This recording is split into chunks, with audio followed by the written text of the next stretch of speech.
Broadcasting from the business capital of the world, this is the Podcast Business News Network. Last time we got together, we briefly talked about some of the shows that you do. And now I'm hearing more about those shows that you guys do a lot of different hypnotherapy shows. Tell us how that goes, how that works. I mean, I have a visual in my mind how it might go, but do you really hypnotize people at shows? Yeah, so we do a couple things. We do demonstrations. So last week, I actually went to our community college that I also work for. I traveled to one of our campuses and I did a demonstration for the nursing students, the nursing staff, and talked to them about hypnosis. And so we just do kind of like I'll call it a gradual, progressively relaxation, kind of like what I did with you. But then they get into all kinds of other questions, which were interesting about how it can apply to healthcare. But it is also April, and in our area, in our state, and in the Midwest, we have proms. So a big thing about having a post-prom party is to hire a hypnotist. So my two siblings and my nephew and I, and actually this year my niece is helping us out because we have so many we have to split up on some weekends. We do post-prom shows for the students at the high schools. And we kicked it off last weekend. Wow. So you have you're a whole family of hypnotherapists, right? Yeah, when I started this, I never dreamed, I had no interest in stage shows, none at all. And we would go to different trainings and people said, it's really a lot of fun. And so we decided, I do training for a living. I have for the last 20 years for a college. So I'm used to being in front of people and it wasn't that far of a stretch for me. So we started doing it and it actually is a lot of fun. I've had different times where I've sat up on the stage and my nephew and I, we do the stage part. So we co-hypnotize on stage. And then one sister does all our sound and the other one does all of our photography and videography and stuff like that. So but there's different times I stand up there and I'm just looking and I'm like, this is just freaking cool. The fact that we get to do this together and it's a lot of fun. So before we dig deeper into hypnotherapy and how it works for anybody that is not a believer in it, tell me about the stage shows. Like what exactly is transpiring when you're up there? So usually the kids come in and for most proms, it's the highlight of their post-prom party. And just like the other night, we were at a gym. And so we talk a little bit about what hypnosis is and isn't, some of the myths. And then we give them suggestibility tests. And one of the things is we'll have them hold their hands together like this and focus on their hands. Mm-hmm. And we'll have them focus on the back of their knuckles. And I'll just give them suggestions about, you can't get your hands apart. No matter how hard you try, they're stuck together like glue, and give them those suggestions. And you'll have some people that if they're concentrating, they literally cannot get their hands apart. So they're sitting here like this, their knuckles are white and you can see it in their eyes. So then just like the other night, there was a gal in the front, a young lady in the front row. And so I went up and I said, you can't get them apart. And she's sitting there staring and she's just shaking her head. So then I do a rapid on her. So I just push her hands down and give her suggestions. She's out just like that. So then that gets the crowd going because they're like, what just happened? And then so we have 20 chairs that we set up, and then we'll eventually call more people up to fill those chairs, and then we take them through an induction, and then we have little skits, and they're just funny skits. Like one, they're on a beach, it gets really hot, and then it gets really cold where they have to snuggle up to the person next to them. Oh, the person smells really good. Oh, the person smells really bad. And that's just, so we start out, it's a very light level of trance. So you do kind of that hot, cold, and the smell. And then we go into their goldfish swimming around and hiding from a shark. And just, they go on a fishing adventure and go over a waterfall and have canoe races, and they're exotic animals, and there's just different skits that we do, and they're just fun. I love it. I really do. In terms of, especially the hands gripped together, do they appear to be out? Like completely, or they're like, we're talking right now, like I'm looking right at you with my hands, would it be just like that? Yeah, yeah, they're looking at us, but we do the suggestibility test because we want to find good subjects, because there might be anywhere from 60 to 300 people, depending on the size of the school.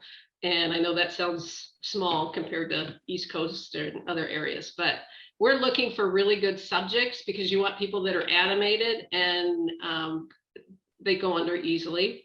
And like, if there's we have a bunch of people in a chair and some of them don't go under, then we'll switch them out. We'll send them back to the audience. We might hypnotize some other people in the audience and bring them up. So yeah, they'll be looking at you and they literally will not get their hands apart. And those are the ones we're looking for.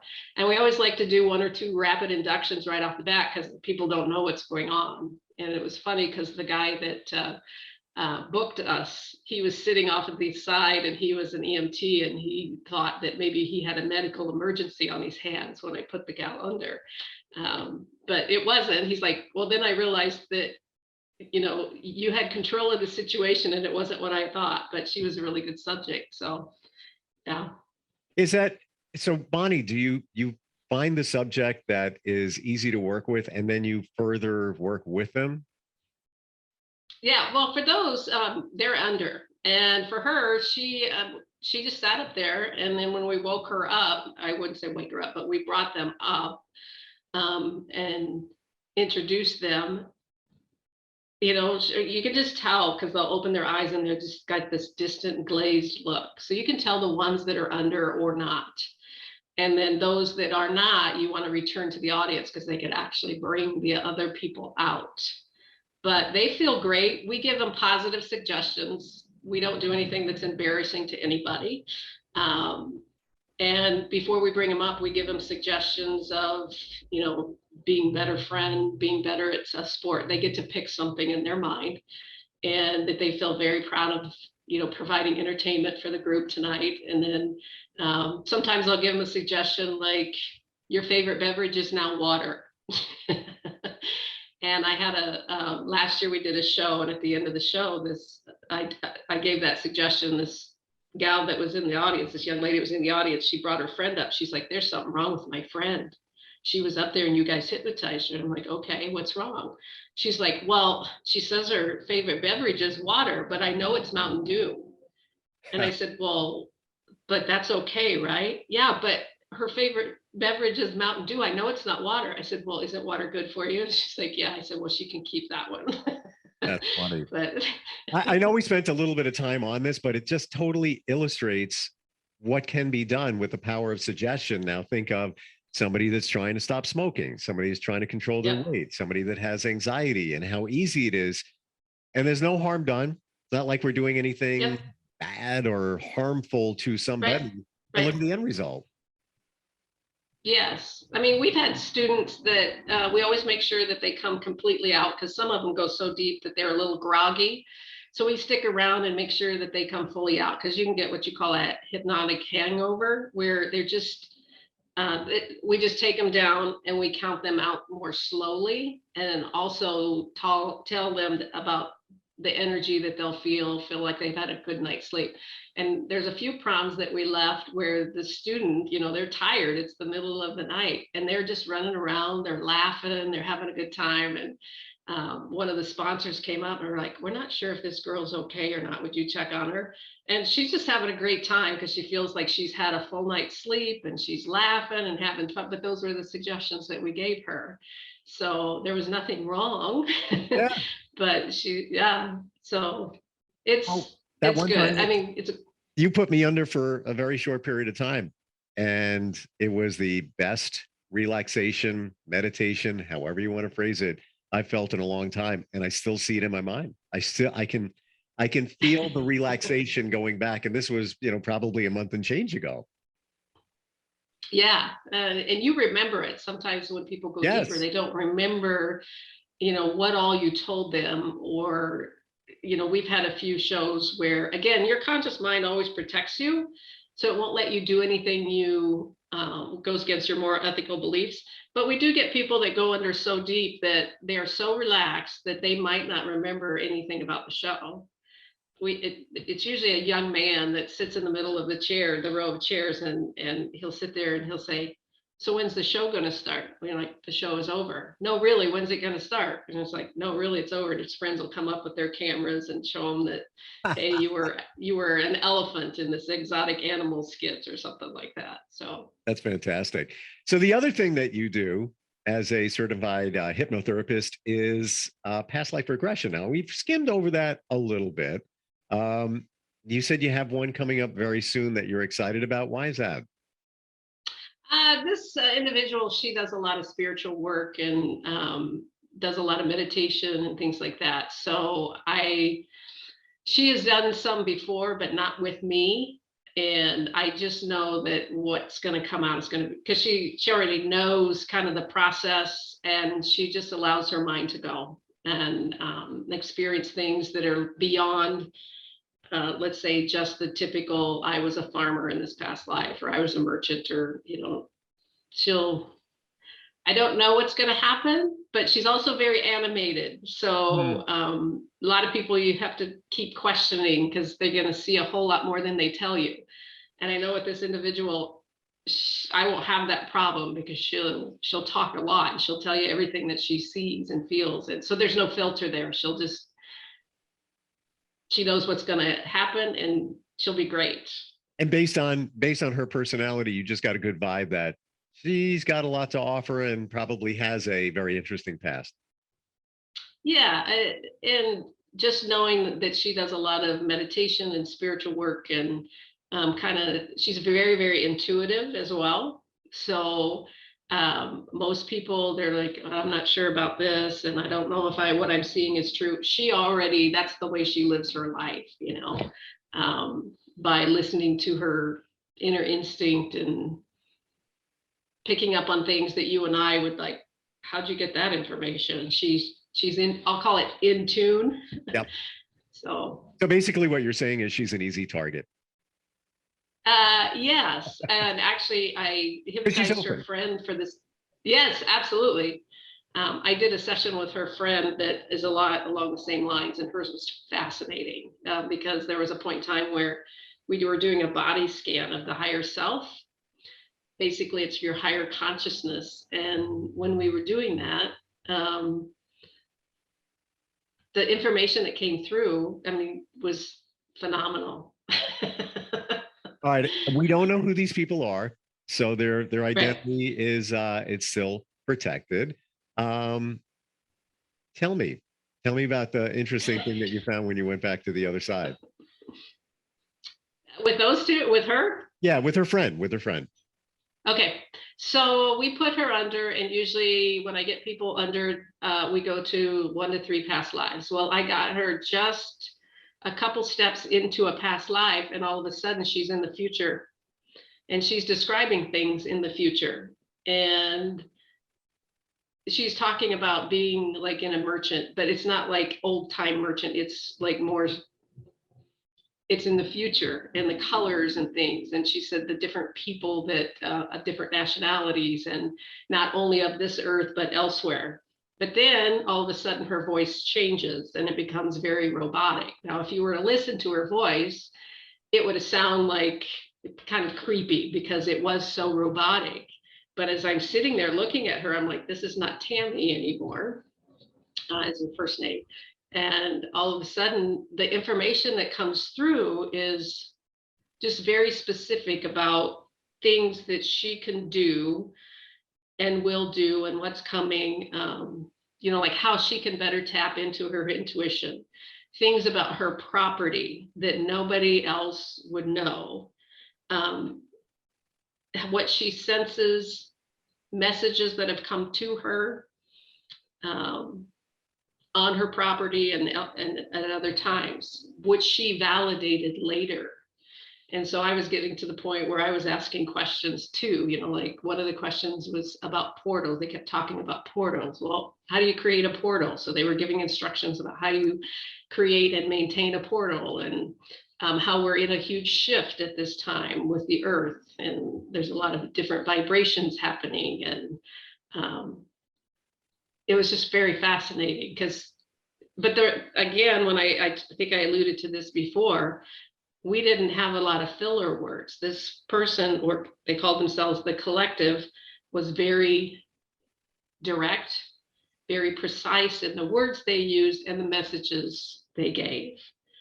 And she didn't know anything. So at the point this voice came in, she doesn't remember anything. Like it was almost like she stepped aside and this voice came in, but it was all, so she has a list of questions that she gave me that I worked through the list of questions with this collective and they answered them for her. Then when she went back and listened to the audio, it was things that she had never told anybody and that nobody else would know. And, you know, different things again about her property, what she sensed, what she, some experiences she had, was able to put context to it, like her grandma coming through and things like that. So it's really hard to explain. I typed it up and it was like 8 pages long of the transcript. So. And she actually gave you questions leading into it as well? Yeah, so when we do the past life regression, I have a shorter one that I do where I don't do the body scan, but the longer one, we do a body scan, but I have people come in with a list of up to 20 questions that they might have. And it could be absolutely anything. You know, why do I have pain in my back? Why do my brother and I not get along? What is my purpose in life? So it could be absolutely anything. I wasn't even aware of that. So somebody's providing you with questions that they want answers to, and they're hoping that during the past life regression that the answers will come out. Yes. Wow. And oh, that's awesome. Yeah. I just thought, well, let's take somebody back. Well, let's see what we get, you know, and maybe that could connect the dots. We do have a question. Bill is in Detroit. And by the way, you can reach us instantfeedbacksteve@gmail.com. He says, when doing a past life regression, what's the furthest back you've experienced with a client? So I guess he's referring to in a time period, the furthest back. Sometimes it's hard to tell time period because I always ask, do you know what era, time period, do you get a sense? And sometimes they cannot tell me, but I can tell it's a long time ago. I did some here recently where Atlantis, Lemuria, there's other times that I know were pretty ancient just by what they were describing, but I can't put it when that was, just because if you think about it, they might not understand this, that there's a time period or that it has a name or a year or something like that. So I always try to get that, but I don't always get that. It's almost like your CSI Bonnie. Like you're the detective. It is. To put the pieces together. Would you say that you have a strong desire or a good background in, say, history, social studies to identify those different time periods when somebody gives you a little bit of a clue? History was my least favorite in school. Oh, okay, interesting. Because you seem like you're very plugged into that. This fascinates me because, you know, when I get them to describe their surroundings, like I had one not too long ago, they were describing the carts. There were carts that like the donkeys or the mules would pull, and they were solid wooden carts that they would haul hay in or something like that. They were very small. Sure. And, you know, also based on the clothing that they wear or the jobs, or how do they, I don't say job, I say how do you earn a living, or how do you it depends on what they tell me. I might say, yeah, how do you support yourself? Because I try not to categorize it as a job. You know, how do you support yourself? What's your day look like? What activities do you do? Because it's so true. We don't know what time period it is, and we don't know what they were getting paid in, or were they just doing something for somebody else, sort of on a trade basis, we don't know. Yes. There's a lot of them that are a trade basis. And a lot of times when they're telling you about their clothing, they might use different terminology. And I had somebody that was describing their sandals, but they didn't use that word of the sandals. They used it as another term. Or they might talk about their clothing, and based on their description, you can tell that it's, like I want to say like gunny sack type. That's my description for it. That's not their description, but very plain, and based on the foods that they eat or how they travel about, or even sometimes the names. Just Fascinating. yeah. And we're talking past life regression right now. Would they say something specific to the period? Like instead of sandals, maybe sandals back in the day, centuries ago Yeah. were called phrebostatics. Yes. I'm hypothetical. Yeah. Yeah. Yeah. Yeah. Where are my phrebostatics? And you're like, what's a phrebistatic, Google? Right. And it's interesting because they'll say that, and I might have to ask them what they mean by that, or they'll go ahead and tell me. Like there was an individual one time that she was a he in a past life, and describing the clothing got up to around the belt, and she called it something else. But she went ahead and said you would know it as a belt, Oh. which I thought was very interesting. But when I asked her when she woke up if she knew what that was, she looked at me like, "Where did you get that word?" I love this. I know, think it's fascinating. And there's, again, no harm in doing a past life regression. You wake up, everything is fine like it was before. You've just pulled some pieces of information from somebody's past that could help them presently or even with their future. absolutely. Because, like I said, I think I told you that I had. There's a woman that I went to high school with, and she brought her daughter in, and I was just looking because her daughter suffers from hypermobile Ehlers-Danlos syndrome, postural orthostatic hypertension, Raynaud's, and chronic pain. And she was taking nerve blocks and all of this kind of stuff for the pain. And it came time for her next nerve block. And her mom was worried that she had missed it. And she's like, I don't need it. I'm fine. And she says, since I did my past life regression, I feel good. And it's just like, this is serious business. And I just followed up with her not too long ago, and her daughter just got into Drake University, and she's still doing good, making better choices, life choices, but a lot of her pain has subsided. So she has a twin brother that wants to come down. Now, I can't promise any outcomes, like she experienced, because everybody's situation is different. But part of that body scan is you have so much ability within you to heal yourself, because a lot of times, and we've talked about this before, things that you carry over from a past life or even this life can surface as ailments or disabilities or things like that. So part of the past life is to be able to take those and release them, or shed some light on what it is so that you can release and let go of some of that stuff. You've enlightened a lot of us on that, because my perception was it was more a dealing with up here, not necessarily a medical condition, but makes perfect sense that, you take somebody back and it could be a generational type of situation that they're carrying a medical condition. And fantastic for that one girl that just by past life regression, she's feeling better. That's so cool. Yeah. And, I hope it lasts, for the rest of her life, but I have no way of telling that. It's just, you have a bit, sometimes you'll just give people time. So when we do that body scan, I'll ask a question like, where into your body do we need to go next? And they might say, my feet. Okay, let's go to your feet. What are your feet telling you? And some of the stuff they come out with, and I'll just make something up, but it says that I'm afraid to move forward, which is a lot of the feet. You don't want to move forward. So therefore it's hard to walk. So, what do you need to do to release that? And they might be able to tell you, and you just give them a little time to, ask them, do they want to resolve that today? And if so, you give them time and they can figure out how to do that. Wow. And they don't even have to tell you. Is that when we say move forward, do they mean necessarily that, moving forward with life, but it's reflective on the feet? A decision, life circumstances, fear of the unknown. Maybe they're getting ready to, they don't like their job, but they're too afraid to make a change. Sure. So fear of moving forward. A lot of times that shows up in the extremities. Throat.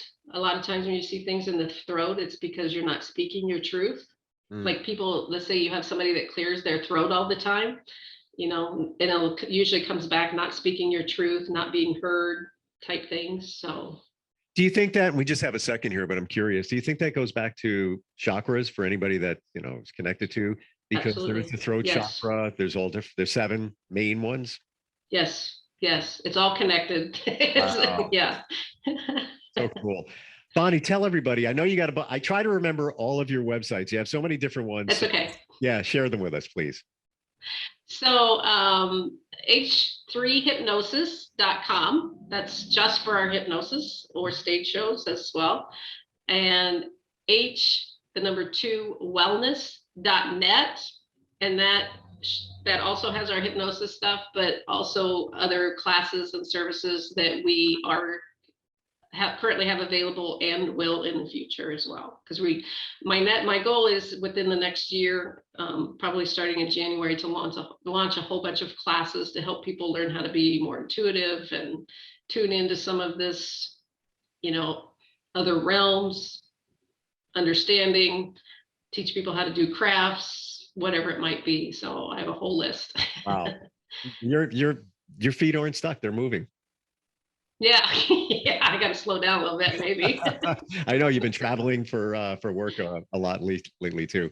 But Bonnie, great having you on. And for anybody even questioning hypnosis, it's so beneficial. Helps so many people. Reach out and at the very least, learn some more. Bonnie's here to enlighten you. And the past life thing we talked about today, super cool. Like, we've skimmed it before, but just learning some of the stories and what it's done for people is it's amazing. And one day I'll be on your table because I want to know. Awesome. I look forward to it.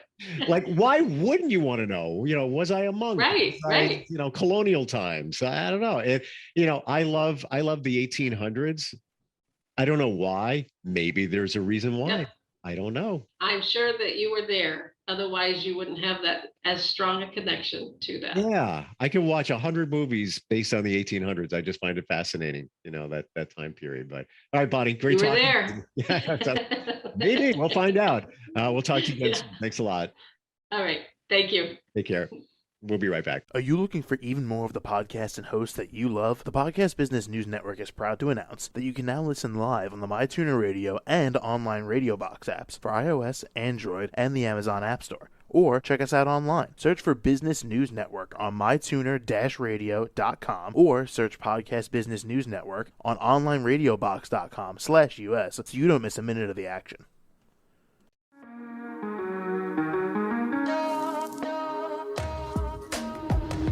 Broadcasting from the business capital of the world, this is the Podcast Business News Network. For nearly 2,000 severely injured veterans, everyday life has become filled with barriers. Day-to-day simple tasks can become pretty daunting. I have to carry my chair up 2 flights of steps or have somebody do it for me. What scares me the most is just the falling. When I'm struggling with my house, I think, to have that one great barrier just knocked down, it's crucial. Home for Our Troops is a wonderful nonprofit that builds a mortgage-free, fully adaptive, handicap-accessible house. And there's no catch. It'll be our very first home that we've ever owned. This is a game changer. This is where your life begins again. We need you to join us in completing this important mission. Please visit hfotusa.org and help build homes and rebuild lives. Because of you, everything's going to be okay.